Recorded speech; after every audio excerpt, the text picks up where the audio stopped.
Hello, my friends. I know lots of you are looking to get certified. This is you, you're a project manager. You want to get to the prize of PMP certification, the coveted PMP. But in order to get there are nooks and crannies along the way, and you are faced with the people domain. The people domain is 42% of the exam. And there's lots of nooks and crannies and valleys and highs and lows when it comes to people. And you need to understand topics such as how to effectively facilitate conflict resolution, how to effectively lead, understanding that leadership is all about influence. And in order to influence the team, you need to be emotionally intelligent. EI is a huge part of the exam because the questions will ask you EI-loaded questions, EI-loaded scenarios.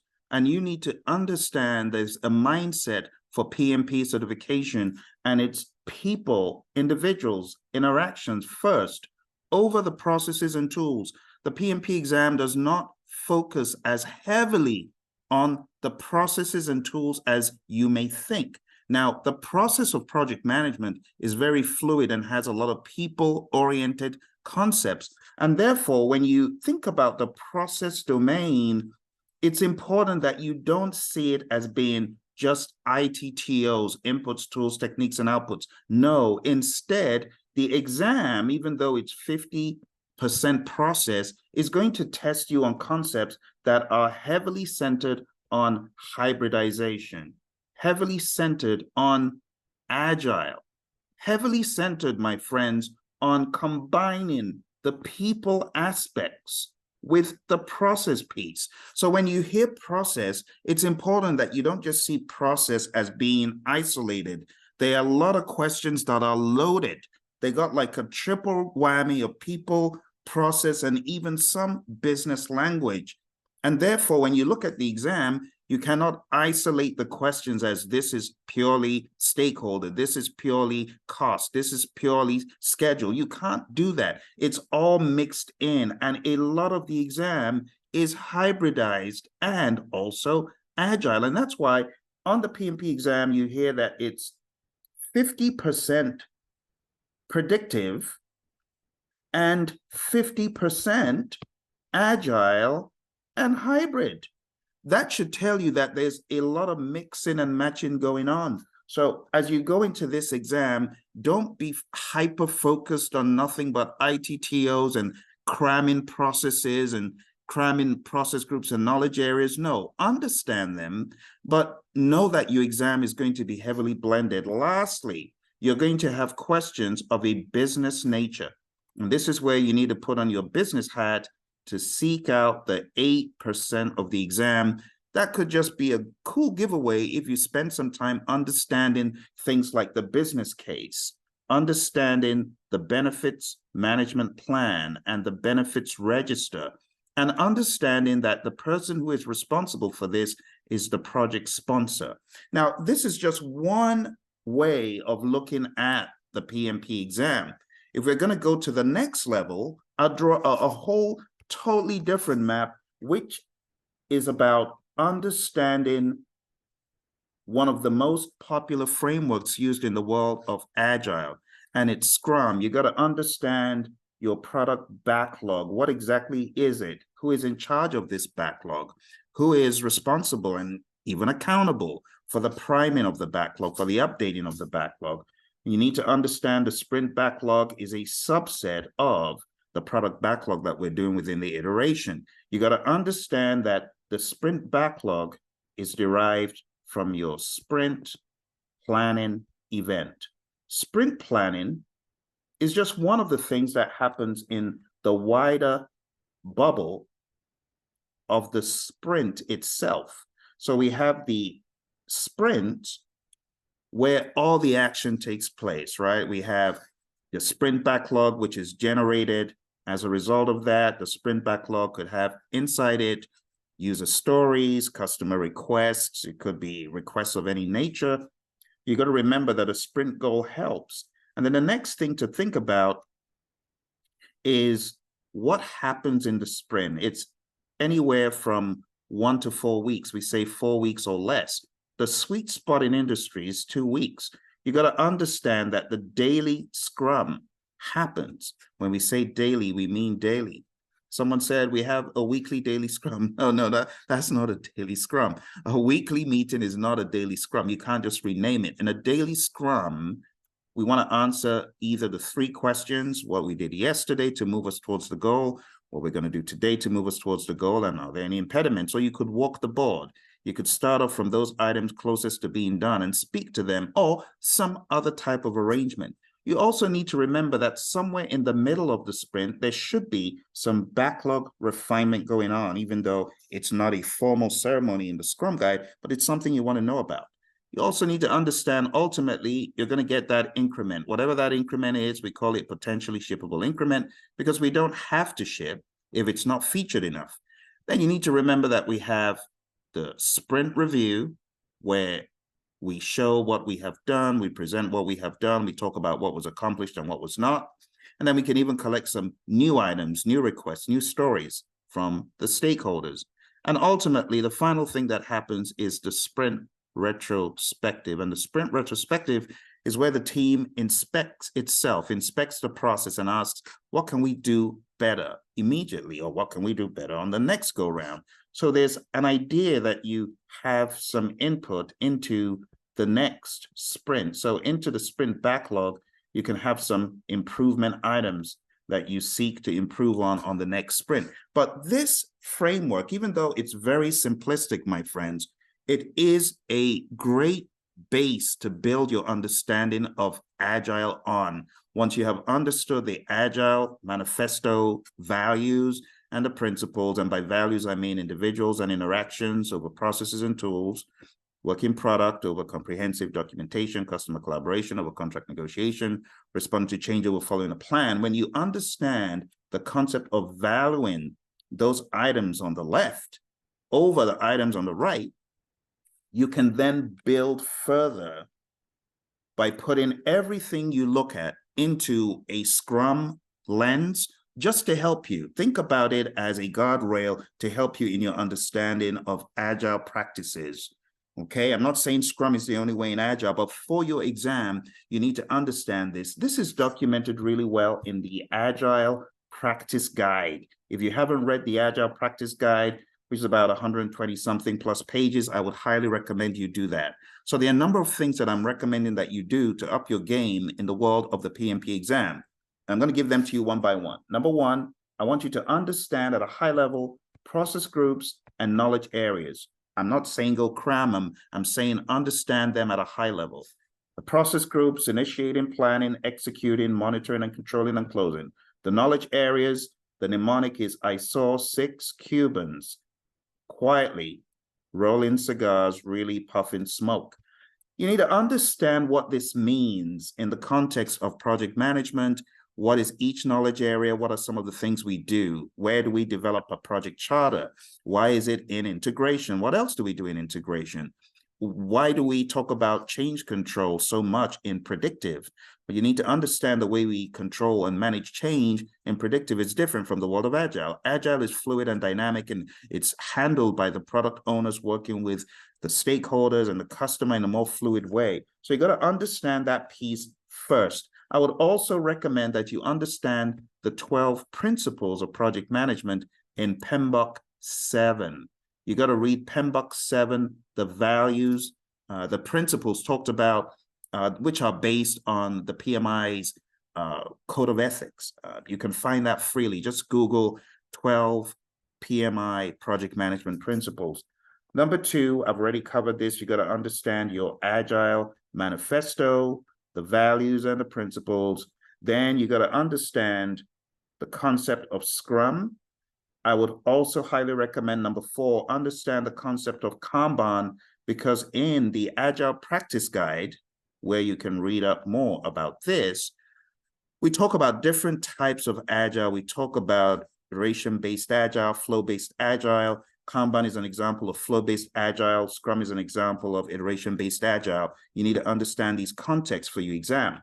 Number 4, my friends, I need you to go in on the PMP exam content outline. There are 35 tasks, and I actually have a free podcast that goes through all 35. There are two places you can get this podcast. The first place I want you to check out is study.pmradio.org. I also want you to check out pmp.pmradio.org. Study.pmradio.org. You can get my podcast on iTunes, the Apple Podcast. And then when it comes to pmp.pmradio.org, this is video, and this is over 35 plus hours of content. Hit that link, go watch these videos. You are going to find out a lot more about what I'm talking about.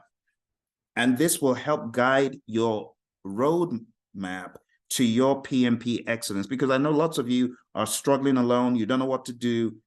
This program will help you step by step so that you're never lost. In fact, I give you guidance on what you need to hone in on daily. Now, if these items are not enough for you and you're looking for additional help, like Phill, don't just give me stuff to go read up, help me, interface with me, talk to me, answer my questions, get me on the path to success, because I can't start alone. I need help. If that's you, I want to invite you to my next boot camp, and it's happening this weekend. You don't want to miss it. I need you to go on down to this link. Go on down to hpmexam.com. That's hpmexam.com. And what you're going to find here is not just PMP exam help, but you're going to find a path from where you are today. This is you today. You're going to find a path that gets you to that state of PMP success. You're going to find a lifetime access course. And my lifetime access course gives you as much time as you could humanly need. A lifetime, right? It's a lifetime access course. You will have that course forever. It is 37 hours, and it goes in a quality way into all of these things I've been telling you. It's lifetime access, but not just that. After you get PMP certified, the question that a lot of people have is, how do I blow this thing up? How do I take it to the next level? Teach me, help me, coach me, mentor me, show me what I need to do after I get certified. For that reason, I have another pot of gold, my friends. It's a lifetime access program, and I am updating this program every single year that I'm able. And this is life after the PMP. And this program gives you access to 2 lifetime courses. Oh my goodness, did I just say lifetime? Absolutely, because once you get on this program, you'll never need to get off to go back and learn what you did to get certified. Can you imagine having access to a high quality world-class course that goes through PMBOK 6, PMBOK 7, Agile, the ECO, the exam content outline, and then you got another program that even after you get certified, you will have content to sustain your awareness of what to do after the exam. Oh my goodness. This, my friends, is a treasure trove for life. In addition to this, I'm inviting you to my live, get this, Zoom class, where I'm going to answer all your questions this weekend. So if this sounds like a program that is going to take you to that next level beyond PMP, because trust me, I got certified in 2005.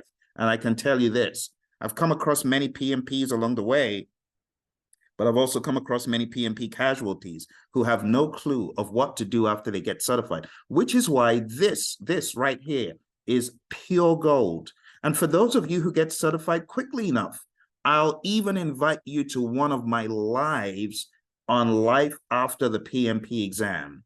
And all of this, my friends, can be accessed at the hpmexam.com website.